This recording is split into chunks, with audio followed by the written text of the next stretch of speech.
Good morning to all of you. दिन की शुरुआत हुई सुबह के 5:30 बजे और आजकल मैं पढ़ रही हूँ पॉलिटी और एंशिएंट हिस्ट्री का एनसीईआरटी का सार संग्रह। तो दो बुक मैं साथ लेकर चल रही हूँ, तो उसी के पीछे कब टाइम मेरा भाग जा रहा है पता ही नहीं चलता।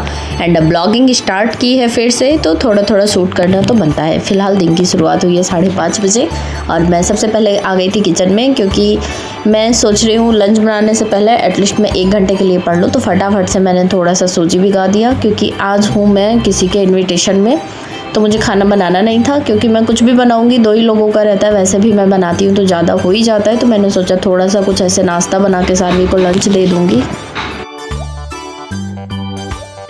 अभी के लिए मैंने सिर्फ सूजी दही में भिगा कर रख दिया था और अब मैं बिल्कुल टाइम वेस्ट नहीं करूँगी, चलूँगी अपने स्टडी टेबल पर और अपनी बुक को कंप्लीट करूँगी।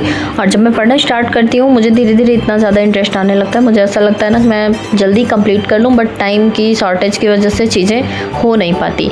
और वैसे पता है, आप लोग जो क्वेश्चन मुझसे पूछते हैं ना, अभी गूगल के साइड में एक और ऑप्शन आ गया है AI का, उससे कुछ भी आप पूछेंगे ना तो वो आपको बहुत ही बेटर आंसर करता है। और मैं भी अपनी चीज़ें जो मुझे नहीं समझ में आती हैं वहाँ पर डिस्कस करती हूँ, तो वहाँ पर मुझे बहुत ही अच्छा आंसर मिल जाता है, जिससे मैं सेटिस्फाइड हो जाती हूँ। और आज ही मैंने रात में पूछा था उससे कि मैं UPPCS 2026 का फर्स्ट अटेम्प्ट देना चाहती हूँ और मैं अपनी 4 साल की बच्ची के साथ प्रिपरेशन करती हूँ और मुझे कैसे पढ़ना चाहिए। और मैंने उसे ये भी बताया कि मैं 2 सब्जेक्ट पढ़ रही हूँ, पॉलिटी और एंशिएंट हिस्ट्री। तो उसमें बहुत ही अच्छा आंसर आया था कि आप बहुत ही अच्छा कर रही हैं, वो आपको मोटिवेट भी करेगा, इवन आपको बहुत सारे आइडियाज़ भी देगा। और उसने मुझे ये भी सजेस्ट किया कि 2 सब्जेक्ट जो आप कर रही हैं वो बहुत ही अच्छे हैं। और मैंने वहाँ पे मेंशन किया था कि मैं 15 डेज़ में ये दोनों सब्जेक्ट कंप्लीट करना चाहती हूँ, बट उसने बोला कि ये दोनों थोड़ा ब्रॉड सिलेबस है और इसको पढ़ने में आपको 20 से 25 दिन भी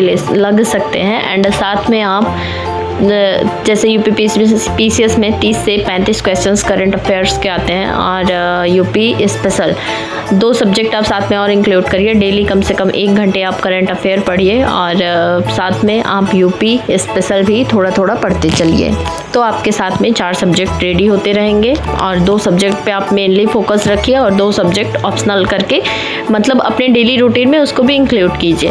एंड उसने और भी चीज़ें मुझे पर्सनली सजेस्ट की और ये भी बताया कि आप 2026 में फ़र्स्ट अटेम्प्ट देना चाहती हैं, तो अभी आप पढ़ना स्टार्ट की हैं, अच्छे से पढ़ते जाइए, आप फर्स्ट अटेम्प्ट दीजिएगा। आप एक बच्चे के साथ पढ़ाई कर रही हैं, अगर आपका नहीं भी होता है किसी भी रीजन वश, तो आप 2027 बहुत ही अच्छे से अटेम्प्ट कर पाएंगी।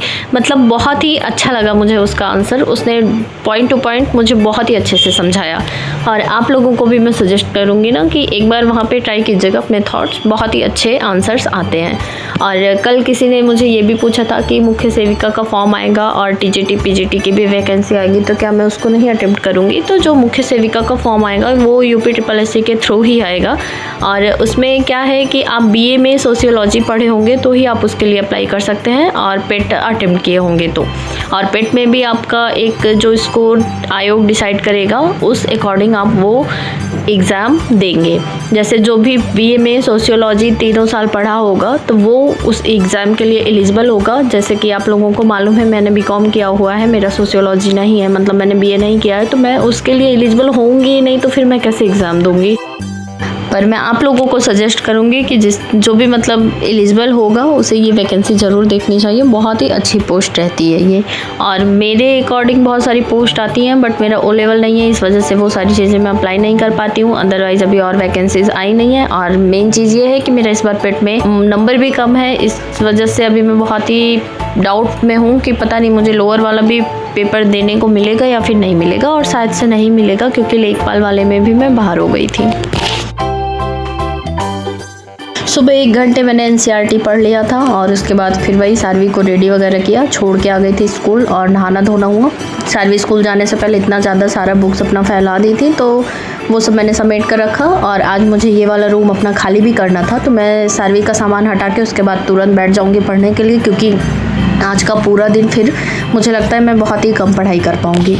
क्योंकि अभी सुबह से फिर वो लोग मुझे बोले थे 1:30 बजे तक उनके गेस्ट आएंगे, तो 10:30 बजे के आसपास फिर वो लोग बोले थे कि ये वाला रूम खाली करेंगे और फिर रूम में इतना सारा सामान है सब कुछ हटाना, और फिर अब उस साइड भी मतलब जिधर मैं सोती हूँ किचन है, काफ़ी सारा सामान हो गया है, तो सब कुछ मैनेज करना बहुत ही मुश्किल था।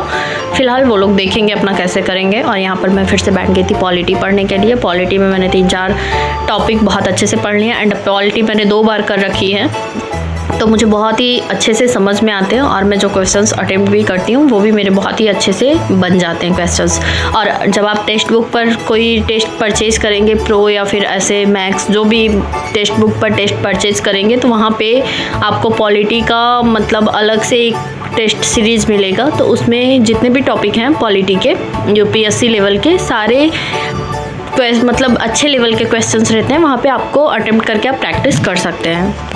और कुछ लोगों के कमेंट थे कि पढ़ाई में मन नहीं लग रहा है या फिर पढ़ाई बीच में छूट गई है फिर पढ़ने का मन नहीं करता, तो ये एकदम जेन्युइन बात है। कोई भी हो, एज ए हाउसवाइफ मैं ये चीज़ें फील कर सकती हूँ। मैं भी जब नहीं पढ़ती हूँ कुछ दिन, तो मुझे भी जैसे फिर से स्टार्ट करने में थोड़ा खुद को पुश करना पड़ता है।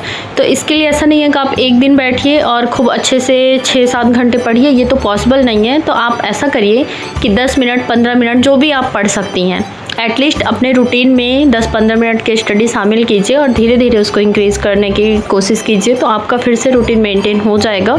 और फिर मेन चीज़ ये रहता है कि अपने आप से पूछिए कि आपको पढ़ना है या फिर नहीं पढ़ना है, तो आपको खुद ही आंसर मिल जाएगा। अगर आपको पढ़ना है, आपको लाइफ में कुछ करना है, तो आप थोड़ा थोड़ा पढ़ना स्टार्ट कीजिए, फिर धीरे धीरे खुद ही आदत पड़ जाएगी। और फिर जब आप छूट जाता है तो फिर बहुत कुछ मतलब इंसान सोचने लगता है, फिर हमारा जो माइंड है ना वो बहुत ही रिलैक्स हो जाता है। फिर ऐसा लगता है कि छोड़ो हटाओ, कल से पढ़ेंगे, परसों से पढ़ेंगे, और इस चक्कर में ना हफ्ते महीने दिन निकल जाते हैं और हमें पता नहीं चलता है। तो इसलिए आप 15 मिनट की पढ़ाई से स्टार्ट कीजिए, बट कीजिए अगर पढ़ना है तो। यहाँ पर लगभग 10:30 बज गए थे और वो लोग रूम खाली कर दिए थे, तो टेबल वगैरह सब बाहर हो गया था, वहाँ पे जो चौके वगैरह है। तो फिर मैं इधर आ गई थी अपना टेबल लगाकर पढ़ने के लिए। और इन लोगों ने मुझे नाश्ता भी आज दिया था, पास्ता खाने के लिए। और फिर उसके बाद आज का मेरा पूरा दिन, मतलब वो लोग 20 लोग बोले थे आने के लिए और मुझे लगता है 35 लोग आ गए थे और बहुत ही ज़्यादा रश हो गया था मेरे घर में। और मतलब अब कोई उधर आएगा तो ऐसा नहीं किसी को ज़रूरत पड़ेगा तो इधर नहीं आएगा। और जाते जाते 8:30 बज गए थे, तो आज का दिन मेरा ऐसा ही था।